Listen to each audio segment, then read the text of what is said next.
हमारा ये है कि यहाँ मैं जितने भी सारे क्वेश्चंस आपको कराऊंगा वो सभी क्वेश्चंस एग्जाम की दृष्टिकोण से बहुत ही महत्वपूर्ण जो है वो रहने वाला है। तो इस तरह के प्रश्नों को एग्जाम में देखेंगे तो आप बहुत कम समय में और बिना कंफ्यूज हुए आप सही सही आंसर जो है वो दे पाएंगे। क्योंकि देखिए मैं तो चीज़ें जान रहा हूँ, आपको इजीली पढ़ के सारी चीज़ें जो है वो बता दूंगा, लेकिन मैं चाहता हूँ कि आप खुद प्रैक्टिस करें, आपको भी चीज़ें आए, आप भी चीज़ों को अच्छे से बना पाएँ, ताकि आप एग्जाम में जो है अच्छे से क्वेश्चंस को बनाएं और अपना परसेंटेज जो है वो अच्छा लाएं। और हम तो हमारा मोटिव तो यही है, मैंने तो सब कुछ आपको पहले से ही बता ही रखा है। फिर भी हेलो मेरे प्यारे विद्यार्थियों, की हाल चाल। मैं हूं आपका बड़ा भाई धर्मवीर भारती। बच्चों, आज के इस वीडियो में क्लास 10th केमिस्ट्री चैप्टर 1 रासायनिक अभिक्रिया एवं समीकरण के ऑब्जेक्टिव क्वेश्चंस को करने वाले हैं।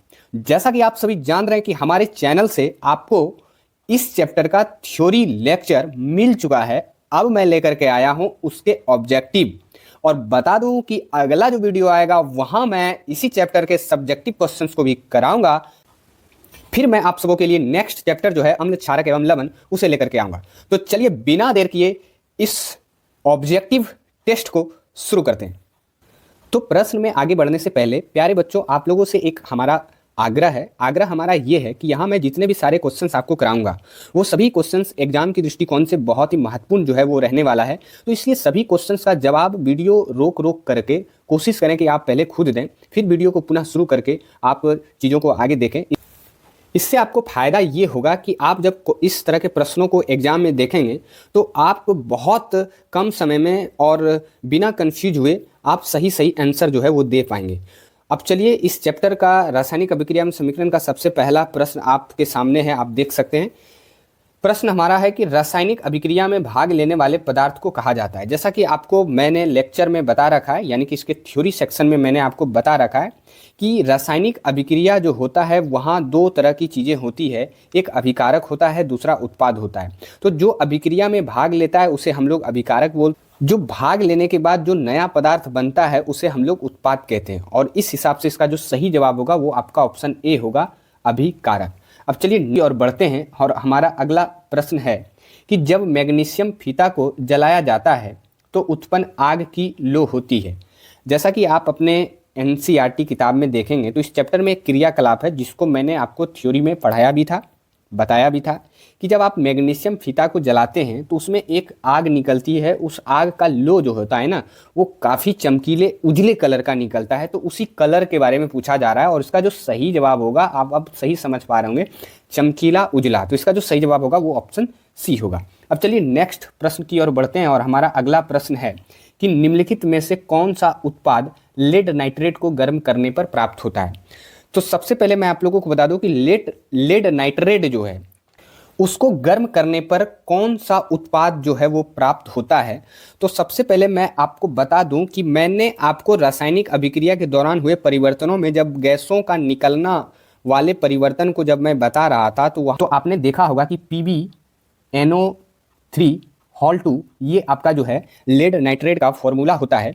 जब इसमें उष्मा दी जाती है, यानी कि इसको जब गर्म किया जाता है तो आप देखेंगे कि ये तीन अलग अलग चीज़ों में टूटता है। एक आपका PbO यानी कि लेड ऑक्साइड, और यहाँ एक गैस निकलती है NO2 जिसको नाइट्रोजन डाइऑक्साइड बोलते हैं। इसका कलर जो होता है वो भूरे कलर का होता है, और एक ऑक्सीजन गैस जो है वो निकलती है। और इस हिसाब से अब आप समझ पा रहे होंगे कि लेड नाइट्रेट को जब हम गर्म करते हैं तो हमारा उत्पाद जो है ये प्राप्त होगा। अब इन उत्पादों में दो तरह का उत्पाद हमें यहाँ दिख भी रहा है ऑप्शन डी में, तो इस हिसाब से इसका जो सही जवाब होगा वो आपका ऑप्शन डी होगा। और इस तरह के प्रश्नों को किस तरीके से आपको सिंपल वे में आसानी से बनाना है, आप ये भी आपको जो है यहाँ समझना है, ना कि मैं आपको केवल ये कि क्वेश्चंस को पढ़ करके टिक लगवा रहा हूँ। ऐसा आपको नहीं करना है, आपको चीज़ों को समझना है कि कैसे क्वेश्चंस को हैंडल करना है, क्योंकि आप जानते हैं कि कितने सारे ऑब्जेक्टिव आपके एग्जाम में पूछे जाते हैं। हिसाब से आपको इसकी प्रैक्टिस जो है वो अच्छे से कर लेनी है ताकि आपको एग्जाम में किसी भी प्रकार का कोई दिक्कत ना हो और आपका परफॉर्मेंस अच्छा हो और आपका परसेंटेज जो है वो अच्छा है। अब चलिए नेक्स्ट प्रश्न की ओर बढ़ते हैं, और सबसे पहले आप जो है ना क्वेश्चंस को पहले ध्यान से पढ़ें, सारे ऑप्शंस को ध्यान से पढ़ें, और फिर आप डिसीजन लें कि इसका आंसर हमको क्या मारना है।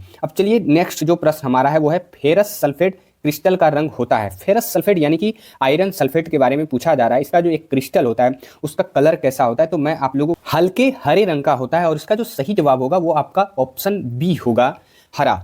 अब जैसा कि आपको यदि कुछ चीज़ें यदि ध्यान हो तो रासायनिक अभिक्रिया के दौरान पदार्थों में परिवर्तन में आपको मैंने रंग में परिवर्तन जब मैंने आपको बताया था, आप थ्योरी लेक्चर जब देखेंगे तो आप वहाँ इन चीज़ों के बारे में मैंने अच्छी अच्छे तरीके से जो है वो बताया है। वहाँ मैंने आपको बताया होगा एक समीकरण, एक अभिक्रिया बताई थी कि कॉपर सल्फेट का जो विलयन होता है जो कि नीले कलर का होता है, जब इसमें आप लोहे की किसी भी कील को डालें, कोई भी चीज़ हो, तो आप जानते हैं कि ये आयरन सल्फेट बनाता है और कॉपर जो है इससे अलग हो जाता है। तो यहाँ आप देखेंगे कि ये जो कॉपर सल्फेट का जो कलर होता है ना, ये नीले कलर का होता है। वहीं ये जो आयरन सल्फेट का क्रिस्टल बनता है ना, ये कलर जो है फिर हरा हो जाता है, यानी कि हल्के हरे रंग में जो है वो बदल जाता है। तो इस तरह से आपको चीज़ें ध्यान रखनी है। वैसे एक तरह की ये जो अभिक्रिया है ना, ये विस्थापन अभिक्रिया है, क्योंकि यहाँ कॉपर जो है वो कम अभिक्रियाशील है और आयरन जो है वो अधिक अभिक्रियाशील है। तो कम अभिक्रियाशील वाले तत्व जो होते हैं उनको उनके यौगिक से अधिक अभिक्रियाशील वाले तत्व जो है वो विस्थापित कर दे रहे हैं, यानी कि हटा दे रहे हैं। वैसे यहाँ इतनी सारी चीज़ें तो पूछी नहीं जा रही है, लेकिन रिवीजन के तौर पे मैं आपको सारी चीज़ें एक बार में याद दिला रहा हूँ। बेसिकली यहाँ कलर के बारे में पूछी जा रही है, तो इसका जो कलर होता है वो हरा होता है। तो ये जानकारी के लिए आप जरूर ध्यान में रखें।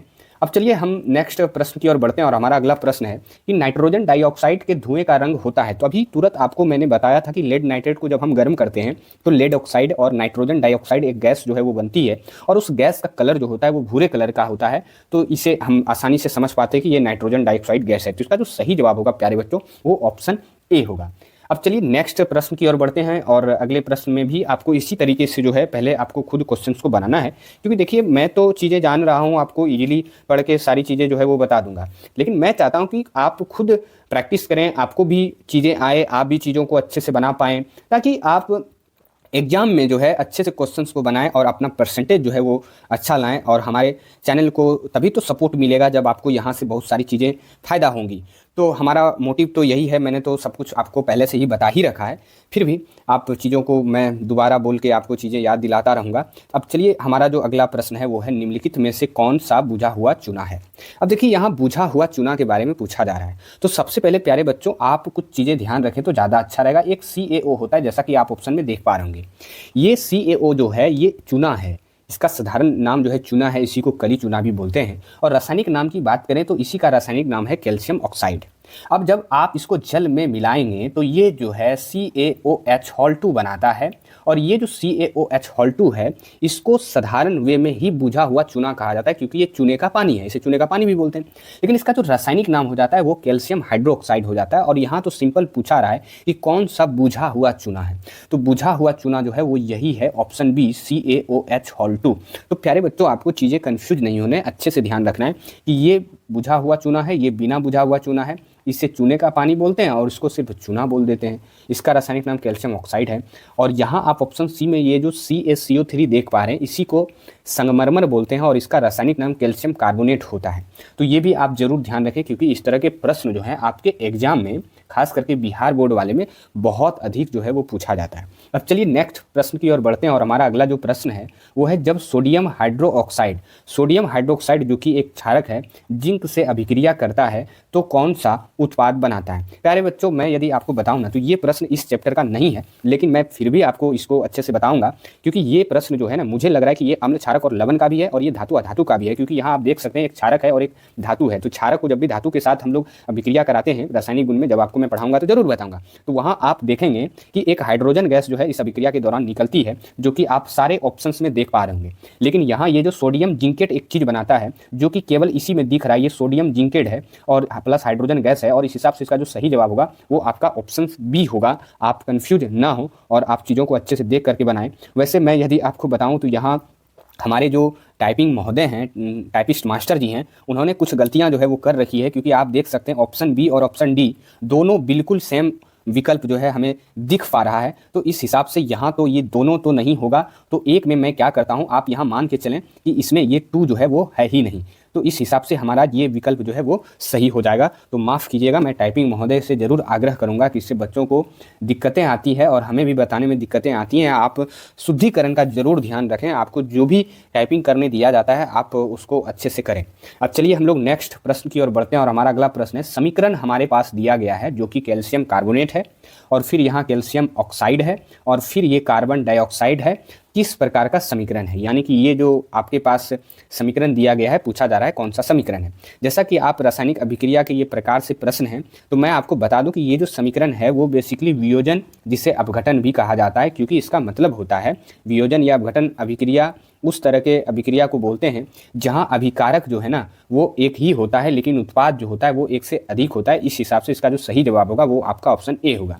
वहीं संयोजन अभिक्रिया के बारे में इसका जस्ट उल्टा होता है, और इस तरह से दोनों को यदि आप याद रखें तो आप कंफ्यूज बहुत कम होंगे। इसमें सेम उल्टा होता है, इसमें अभिकारक जो होता है वो एक से अधिक होता है, लेकिन उत्पाद हमेशा एक ही होता है। ये बच्चों आप ध्यान में जरूर रखें। अब चलिए नेक्स्ट प्रश्न की ओर बढ़ते हैं, और हमारा अगला प्रश्न है कि साग सब्जियों का विघटित होकर कंपोस्ट बनना किस अभिक्रिया का उदाहरण है। तो साग सब्जी जो होते हैं वो विघटित होकर वो जो कंपोस्ट यानी कि खाद वगैरह जो बन जाते हैं, ये किस अभिक्रिया के कारण संभव हो पाता है। तो मैं आप लोगों को बता दूं कि इस दौरान काफ़ी ऊष्मा निकलती है, और इस वजह से ये जो अभिक्रिया होती है, ये जो चीज़ें होती है वो ऊष्मा क्षेपी का उदाहरण जो है वो हो जाता है, क्योंकि इसमें बहुत अधिक ऊष्मा निकल रही होती है। वहीं इसका जस्ट उल्टा, जहाँ ऊष्मा अवशोषित यानी कि लिया जाता है उसे हम लोग ऊष्मा शोषी अभिक्रिया कहते हैं। तो इन दोनों को आपको इस तरीके से तुलनात्मक तौर पर जो है वो चीज़ें ध्यान में रखनी है। अब चलिए प्यारे बच्चों, आज नया साल भी है, आप सबों को नए साल की बहुत सारी शुभकामनाएं, और देखते हैं हम नए साल में इस चैनल के जरिए आपके लिए कितना कुछ कर पाते हैं। और मैं आपके लिए फ़िलहाल तो अग्रसर हूं और आगे रहूंगा। आपको बहुत सारी चीज़ें इस चैनल के माध्यम से एक सिलेबस के आधार पे आपको चीज़ें जो है वो पढ़ाऊँगा। अब नेक्स्ट प्रश्न हमारा है कि उपचयन वह प्रक्रिया है जिसमें क्या होता है, यानी कि उपचयन में क्या होता है। अब देखिए, एक उपचयन होता है, एक अपचयन होता है, और इसमें बच्चे जो होते हैं वो बहुत कंफ्यूज होते हैं। तो बस दो ही है, तो आपको ध्यान क्या रखना है, उपचयन जो होता है ना उसमें ऑक्सीजन की वृद्धि होती है और हाइड्रोजन की कमी होती है, यानी कि ह्रास होता है। आपको इस तरह से साइड में खटाक से लिख लेना है। फिर अपचयन में इसका सेम उल्टा होता है, तो सेम उल्टा होता है तो सामने दिख जाएगा, यानी कि ऑक्सीजन की इसमें कमी होगी और हाइड्रोजन का वृद्धि होगा। तो यहाँ उपचयन व प्रक्रिया के बारे में पूछा रहा है। तो क्या ऑक्सीजन का योग होगा, यानी कि ऑक्सीजन की वृद्धि होगी। तो हाँ, उपचयन में तो ऑक्सीजन की वृद्धि होगी, जैसा कि मैंने आपको बताया। क्या हाइड्रोजन का वियोग होगा? हाँ, हाइड्रोजन का वियोग भी होगा। इलेक्ट्रॉन का त्याग जो होता है ये भी उपचयन में ही होता है, और इस हिसाब से इसका जो सही जवाब होगा वो आपका ऑप्शन डी, यानी कि इनमें से सभी होगा। तो प्यारे बच्चों, आप समझ पा रहे होंगे कि इस तरह के प्रश्नों को आपको किस प्रकार से बनाना है। अब हमारा नेक्स्ट प्रश्न कुछ समीकरण ही है, और इसमें आपको दिया गया है जिंक है और कॉपर सल्फेट है, फिर जिंक सल्फेट है और फिर कॉपर है। दी गई रासायनिक अभिक्रिया किस प्रकार की है ये आपको बताना है। तो सबसे पहले प्यारे बच्चों, आप यहाँ देख सकते हैं कि ये बेसिकली है तो ये विस्थापन अभिक्रिया, क्योंकि यहाँ जो है अधिक अभिक्रियाशील तत्व जो यौगिक है ये कम अभिक्रियाशील वाले तत्व कॉपर को उसके यौगिक से विस्थापित करके जिंक सल्फेट बना रहा है। और जैसा कि कॉपर आप अलग देख भी पा रहे होंगे, तो ये जो अभिक्रिया है वो विस्थापन अभिक्रिया है। तो ये आपको ध्यान में रखना है, ठीक है। अब चलिए नेक्स्ट प्रश्न जो हमारा है वो इस प्रकार से है कि रासायनिक अभिक्रिया के दौरान किसी पदार्थ में ऑक्सीजन का ह्रास कहलाता है। प्यारे बच्चों, ऑक्सीजन की ह्रास यानी कि ऑक्सीजन की कमी हो रहा है, तो आपको मैंने अभी तुरंत बताया था कि अपचयन में तो ऑक्सीजन की वृद्धि होता है और हाइड्रोजन का कमी होता है, और अपचयन में ऑक्सीजन की कमी होता है और हाइड्रोजन का वृद्धि होता है। लेकिन यहाँ ऑक्सीजन का ह्रास से पूछ रहा है, यानी कि ऑक्सीजन गायबे है, यानी कि कमी हो रहा है। जब ऑक्सीजन का कमी हो जाएगा तो अपचयन कहलाएगा, ऑप्शन बी हो जाएगा। बात को समझ रहे हैं? तो इस तरीके से आपको क्वेश्चंस को हैंडल करना है। अब देखिए ना, अगला प्रश्न देखिए कैसे पूछ दिया है। फिर देखिए पूछ रहा है कि लोहा है और कॉपर सल्फेट है और फिर कॉपर है और फिर आयरन सल्फेट बना रहा है, उपयुक्त रासायनिक अभिक्रिया है, यानी कि रासायनिक जो अभिक्रिया देल गई है, दिया हुआ है, ये कैसन अभिक्रिया है। तो प्यारे बच्चों, मैं आपको यदि बताऊं ना, तो आप रंगों में परिवर्तन रासायनिक अभिक्रिया के दौरान जो हुए परिवर्तन के बारे में जब मैं रंग में परिवर्तन बता रहा था तो इसी एग्जाम्पल को बताया था, जिसमें बताया था कि कॉपर सल्फेट का विलयन नीले कलर का होता है। जब आप इसमें किसी भी लोहे की कील को मिलाएंगे तो ये बनाता है, लेकिन इसका कलर जो है धीरे धीरे हल्के हरे रंग में बदल जाता है। लेकिन यहाँ वो प्रश्न नहीं पूछ रहा है, यहाँ पूछ रहा है ये रासायनिक अभिक्रिया कैसन है। तो कैसन है, तो आप देख रहे हैं यहाँ आयरन जो है कॉपर बेचारे को हटा दिया है, यानी कि ये लग रहा है अधिक अभिक्रियाशील है और ये कम अभिक्रियाशील है। तब ना इसके यौगिक से इसको पटक के उठा फेंक दिया इधर, और ये उठा पटक वाला अभिक्रिया है, इसको हम नाम रखे हैं, जैसा कि थ्योरी में मैंने आपको बताया भी था। तो इस हिसाब से इसका जो ऑप्शन होगा ना वो ऑप्शन ए होगा, विस्थापन अभिक्रिया होगा, क्योंकि यहाँ कॉपर को विस्थापित कर दे रहा है। तो बात आप शायद मेरे समझ भी रहे होंगे कि मैं आपको क्या बता रहा हूँ। यदि आप थ्योरी पढ़े होंगे तब तो आप बहुत ज़्यादा रस ले रहे होंगे, लेकिन थ्योरी पढ़ के डायरेक्ट यदि आए होंगे तो थोड़ा सा कम रस ले रहे होंगे, और थोड़ा सा चीज़ें जो है वो आप कम भी समझ रहे होंगे। ये मुझे इतने दिनों पढ़ाने से ये एक्सपीरियंस हमें आया है। खैर, फिर भी मैं आपको कोशिश करूंगा कि सारी चीज़ें अच्छे से समझाऊं। अब चलिए, हमारा अगला प्रश्न कुछ इस तरह से है कि जब किसी अभिक्रिया के समय किसी पदार्थ में ऑक्सीजन की वृद्धि होती है तो निम्नलिखित में से क्या कहा जाता है। फिर देखिए वही प्रश्न अलग तरीके से आपके आपको जो है यहाँ पूछा जा रहा है और आपके एग्जाम में भी इस तरह से पूछता है। ऑक्सीजन का वृद्धि हो रहा है, तो वृद्धि हो रहा है तो उपचयन होगा, हाइड्रोजन का कमी होगा तो उपचयन होगा। अपचयन में सेम इसका उल्टा होता है, ऑक्सीजन कमी हो जाएगा, हाइड्रोजन वृद्धि हो जाएगा। तो बात आप समझ रहे हैं कि इसका जवाब किस तरह से देना है हमें। अब चलिए हमारा अगला प्रश्न समीकरण है, और समीकरण में आप देख रहे हैं हाइड्रोजन और ऑक्सीजन है, बना क्या रहा है, जल बना रहा है। पूछ रहा है, लग रहा है कि कौन सा अभिक्रिया है, तो आप सब जान रहे हैं अभिकारक एक से अधिक है और उत्पाद एक के है, एकल है, तो ये जो अभिक्रिया होता है उसे हम संयोजन अभिक्रिया कहते हैं। वैसे 4 अभिक्रिया के बारे में तो आपको मैंने पढ़ाया ही था थ्योरी में। अब चलिए नेक्स्ट हमारा जो प्रश्न है, यहाँ भी आप देख सकते हैं हमारे जो टाइपिंग महोदय हैं, देखिए इधर इसको ससार दिया है, थोड़ा चाहते तो इधर भी लिख सकते थे, इतने स्पेस हैं, लेकिन फिर भी मैं आपको समझा दूं कि ये जो CaOH है इसमें हॉल2 भी लगा हुआ है, तो आप ये ध्यान में रखिएगा। बाकी सारे ऑप्शंस आपको चीज़ें दिख रही हैं। अब इसमें पूछ रहा है कि निम्न में से कौन विस्थापन अभिक्रिया का एक उदाहरण है। यहाँ निस्थापन लिख दिए, वाह टाइपिंग महोदय, आप तो बेहतरीन लिखते हैं भाई, जरा इनको सुधारिए, बच्चों को दिक्कत होती है, उनको मैं ज़रूर कहूँगा। तो यहाँ निम्न में से कौन विस्थापन अभिक्रिया का एक उदाहरण पूछ रहा है, तो आपको देख करके बताना कि कौन विस्थापन है। तो आप जरा बताइए क्या ये विस्थापन अभिक्रिया है, कब वो नहीं होगा, क्योंकि इसमें विस्थापन जैसा कोई चीज़ों नहीं दिख रहा है।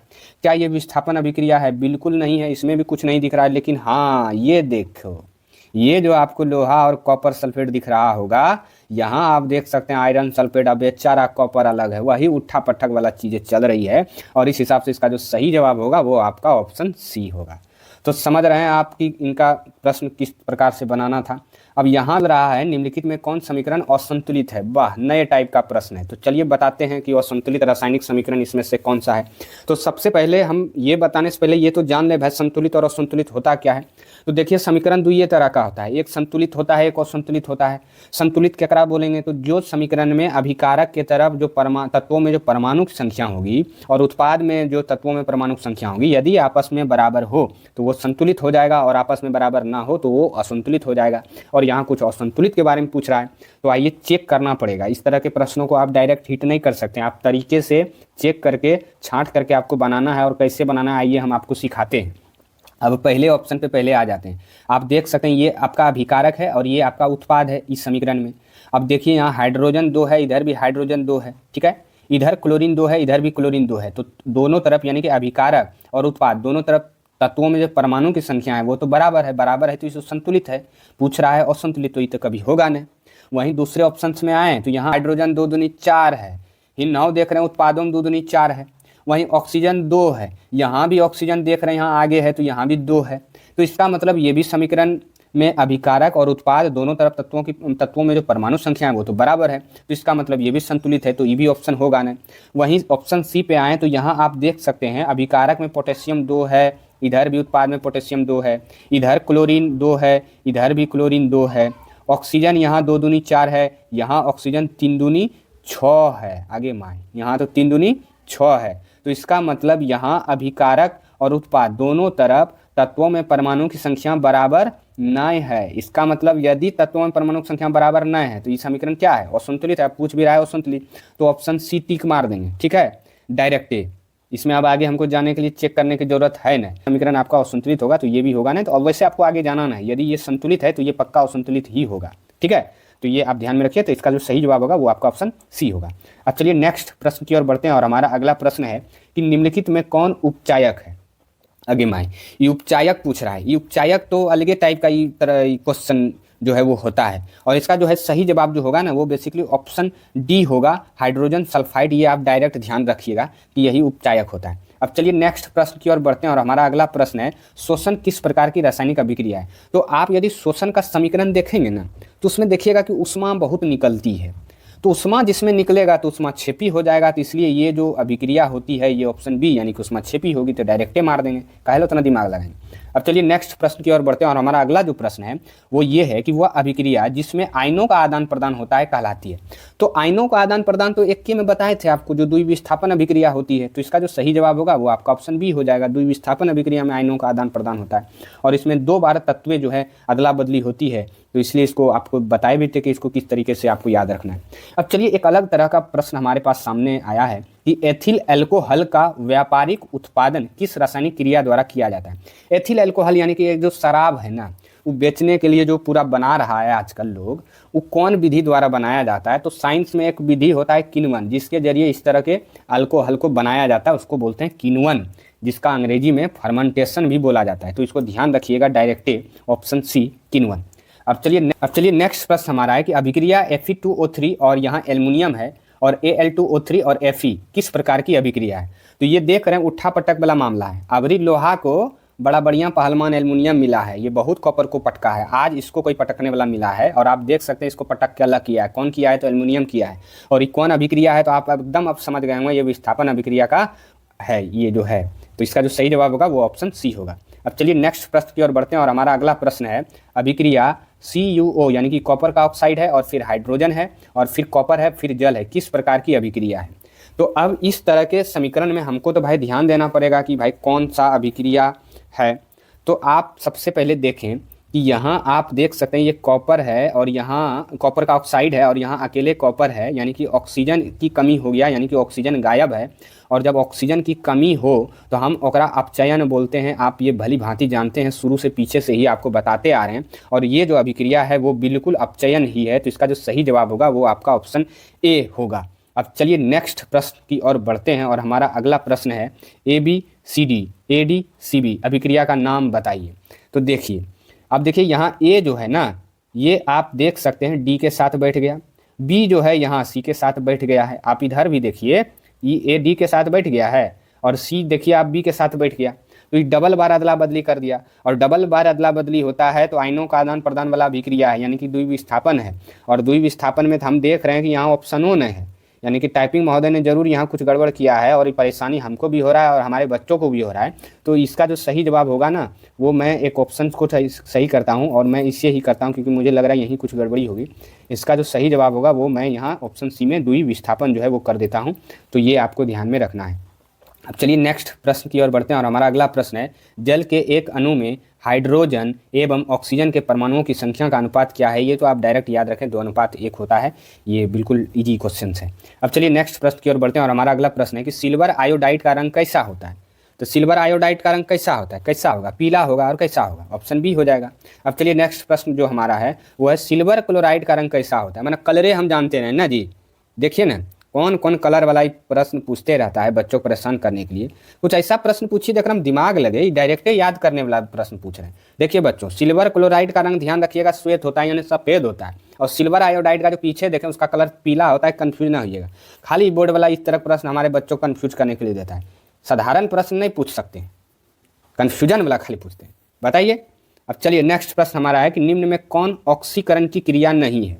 अच्छा, ऑक्सीकरण की क्रिया नहीं है, ऑक्सीकरण यानी कि उपचयन नहीं है, यही पूछ रहा है।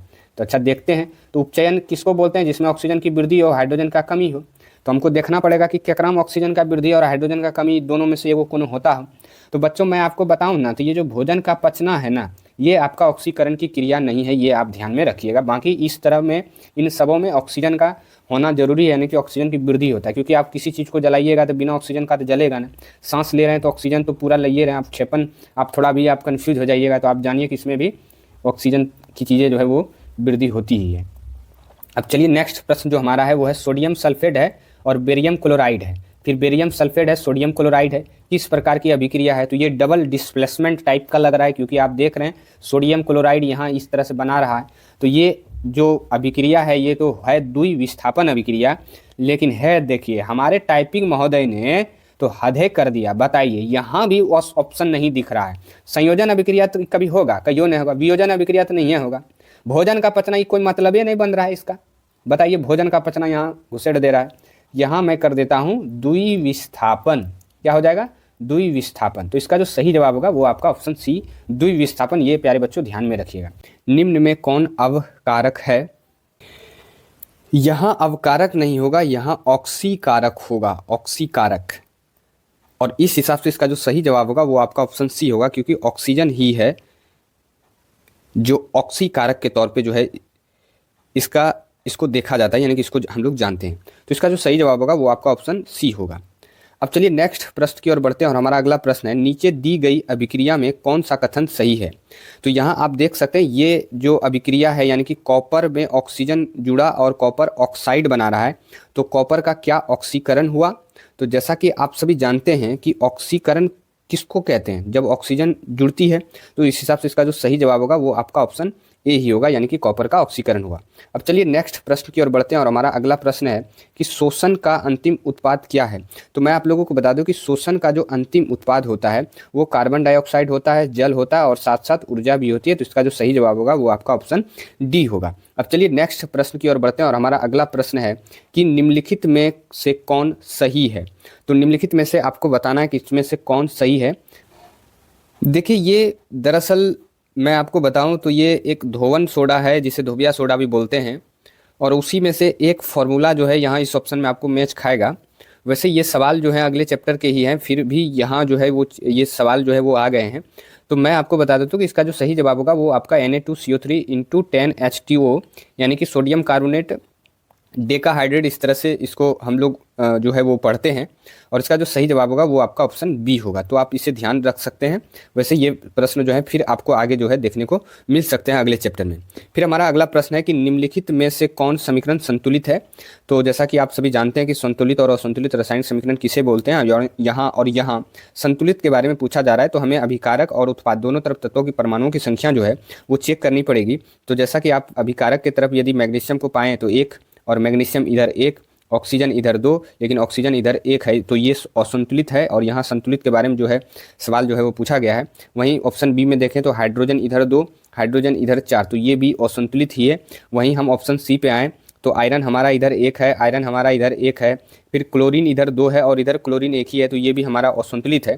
वहीं हम ऑप्शन डी की बात करें तो ये पक्का हमारा जो समीकरण है वो संतुलित ही होगा। तो इस हिसाब से इसका जो सही जवाब होगा वो आपका ऑप्शन डी होगा। अब खास करके देखिए होता क्या है कि संतुलित और असंतुलित रासायनिक समीकरण वाले प्रश्न में आपको चीज़ें जो है वो अच्छे से जो है वो चेक करनी पड़ेगी और उसे आपको अच्छा से ध्यान भी रखना पड़ेगा। एक एक बारीकी से, मतलब हर एक ऑप्शंस को आपको चेक करके फिर उत्तर तक आपको पहुंचना होता है। अब चलिए नेक्स्ट प्रश्न की ओर बढ़ते हैं और हमारा अगला प्रश्न है कॉपर ऑक्साइड है और फिर हाइड्रोजन के साथ इसको जो है वो मिलाया जा रहा है और फिर इधर कॉपर और इधर जल जो है वो किस प्रकार की अभिक्रिया है, तो ये आपको बताना है। तो मैं आपको बताऊं तो यहाँ आप देख सकते हैं कि ये प्रश्न शायद मुझे लग रहा है कि पीछे हमने आपको बताया है। यहाँ आप देख सकते हैं कि ऑक्सीजन गायब है, यानी कि यहाँ जो है अपचयन हुआ है क्योंकि ऑक्सीजन की हानि हुई। वहीं यहाँ हाइड्रोजन में आप ऑक्सीजन की वृद्धि जो है वो देख पा रहे होंगे, तो ये आपका उपचयन हुआ, क्योंकि उपचयन ही वो है जहाँ ऑक्सीजन की वृद्धि होता है। और ये दोनों साथ साथ हो तो उसे हम लोग रेडॉक्स अभिक्रिया बोलते हैं। और इस हिसाब से इसका जो सही जवाब होगा वो आपका ऑप्शन सी होगा। अब चलिए नेक्स्ट प्रश्न की ओर बढ़ते हैं और हमारा अगला प्रश्न है कि एक जांच प्रश्नली में लिए गए विलयन में एक लोहे की कील को डुबाया गया। आधे घंटे के बाद यह देखा गया कि विलयन का रंग परिवर्तित हो चुका है। उस जांच प्रश्नली में विलयन था। तो ये थ्योरी लेक्चर में भी मैंने आपको ये प्रश्न बताया था। और ये रासायनिक अभिक्रिया के दौरान हुए पदार्थों में परिवर्तन, जब मैं आपको रंग में परिवर्तन के बारे में बता रहा था तो वहाँ जो है मैंने बताया था कि किस प्रकार से जब हम कॉपर सल्फेट के विलयन जो कि नीले कलर का होता है उसमें जब लोहे की कील को डालते हैं तो आयरन सल्फेट बनाता है और फिर कॉपर जो है वो अलग हो जाता है और फिर उसका कलर भी जो है धीरे धीरे हरा हो जाता है। लेकिन यहाँ पूछा जा रहा है कि जब कील को डुबाया गया तो आधे घंटे के बाद हम रंग में परिवर्तन देख चुके हैं, तो उस जांच प्रश्नली में विलयन था, यानी कि पहले के विलयन के बारे में पूछ रहा है। तो पहले जो विलयन होता है वो कॉपर सल्फेट होता है। तो इसका जो सही जवाब होगा वो आपका ऑप्शन बी होगा। तो इस तरह के प्रश्नों को आपको ध्यानपूर्वक जो है पढ़ करके उत्तर जो है वो देना है।